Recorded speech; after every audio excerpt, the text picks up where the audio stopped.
दोस्तों जरा सोचिए, एक बंद दरवाजा और उसके पीछे छिपा एक ऐसा खौफनाक सच जो किसी के भी रोंगटे खड़े कर दे।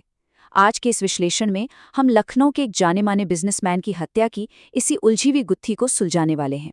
हम इस पूरी घटना को बिल्कुल एक इन्वेस्टिगेटर की नज़र से देखेंगे और समझेंगे कि कैसे धोखे और फरेब की परतें एक एक करके हटाई गई। ये सिर्फ एक क्राइम की कहानी नहीं है, बल्कि ये दिखाती है कि कैसे परिवार के अंदर सुलग रहा तनाव एक बेहद खतरनाक मोड़ ले सकता है। तो चलिए इस इन्वेस्टिगेशन की गहराई में चलते हैं। अब देखिए, किसी भी मॉडर्न इन्वेस्टिगेशन की शुरुआत अक्सर एक डिजिटल फुटप्रिंट से होती है। इस अजीबोगरीब मामले की शुरुआत भी इसी एक मैसेज से हुई। 21 साल के बेटे अक्षत प्रताप सिंह ने सोशल मीडिया पर अपने लापता पिता को ढूंढने के लिए एक बेहद भावुक अपील की।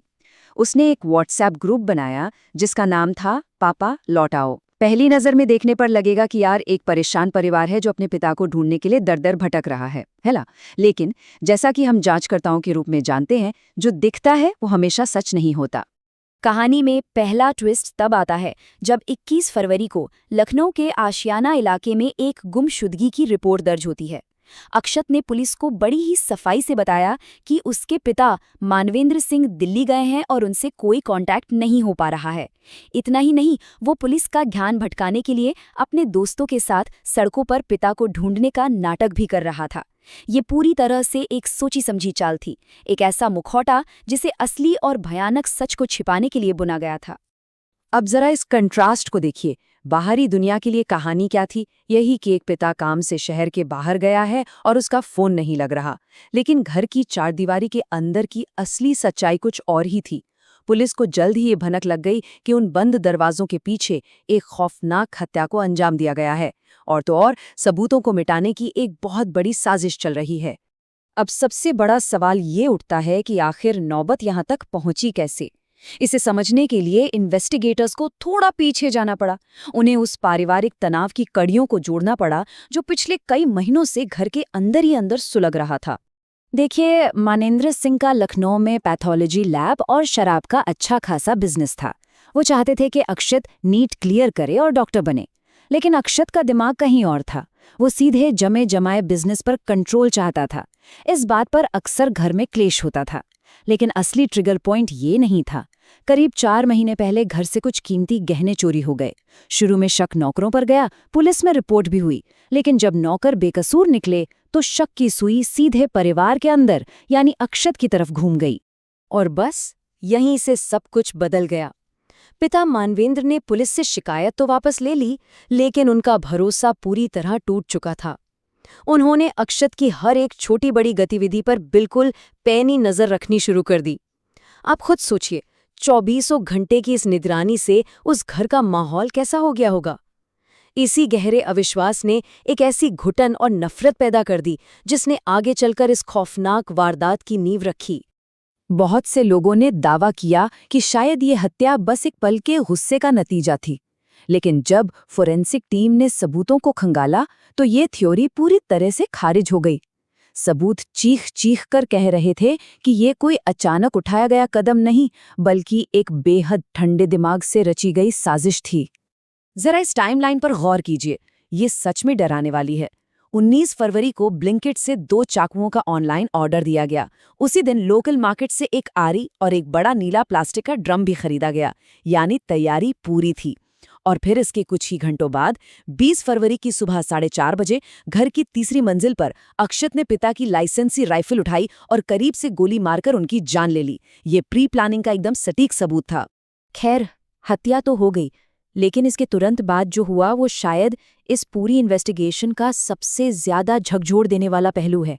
एक तरफ गोली चलने के बाद का खौफनाक मंजर था और दूसरी तरफ एकदम नॉर्मल दिखने का मनोवैज्ञानिक दिखावा। इन्वेस्टिगेटर्स तब सन्न रह गए जब उन्हें पता चला कि हत्या के ठीक बाद अक्षत और उसकी बहन कृति ने क्या किया। उन्होंने बाकायदा एक साथ बैठकर खाना खाया।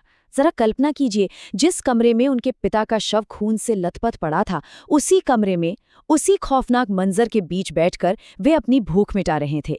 ये संवेदनहीनता की सारी हदें पार करने जैसा था। और ये नाटक यहीं नहीं रुका। इसके बाद कदम दर कदम सब कुछ सामान्य दिखाने की कोशिश की गई। पहला काम, घर के अंदर शव को छिपाना। दूसरा काम, पड़ोसियों और बाहरी दुनिया के सामने ऐसा बर्ताव करना जैसे कुछ हुआ ही ना हो। और तीसरा कदम तो और भी हैरान करने वाला है।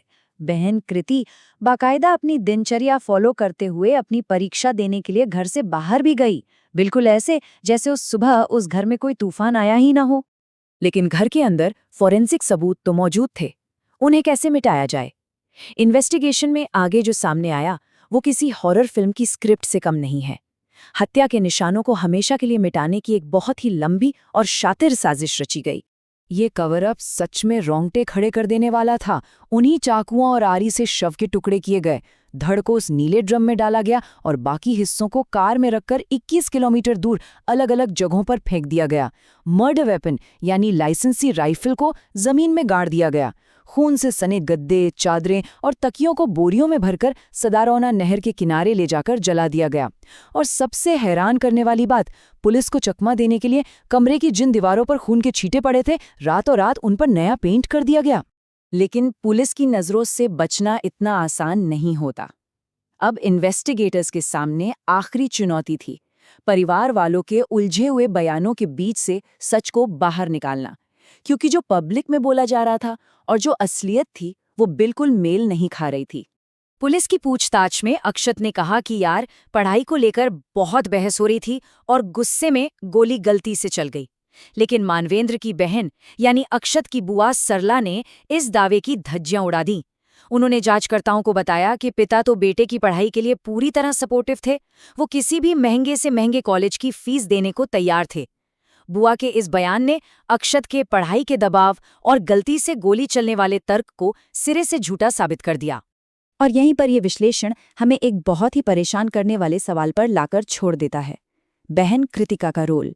हत्या के वक्त वो उसी कमरे में मौजूद थी। उसने कहा कि गोली की आवाज से उसके कान सुन्न हो गए थे, लेकिन उसने 24 घंटे तक इस घटना की जानकारी न पुलिस को दी न किसी और रिश्तेदार को। क्या उसकी ये चुप्पी सिर्फ खौफ का नतीजा थी? क्या वो सच में लकवाग्रस्त सी हो गई थी डर के मारे? या फिर वो इस खौफनाक सुबह की पूरी साजिश में पहले से ही बराबर की हिस्सेदार थी? सबूतों का ये जाल हमें सोचने पर मजबूर कर देता है कि कभी-कभी अपनों के बीच पल रही नफरत कितनी खौफनाक शक्लें ले सकती है। आप इसके बारे में क्या सोचते हैं?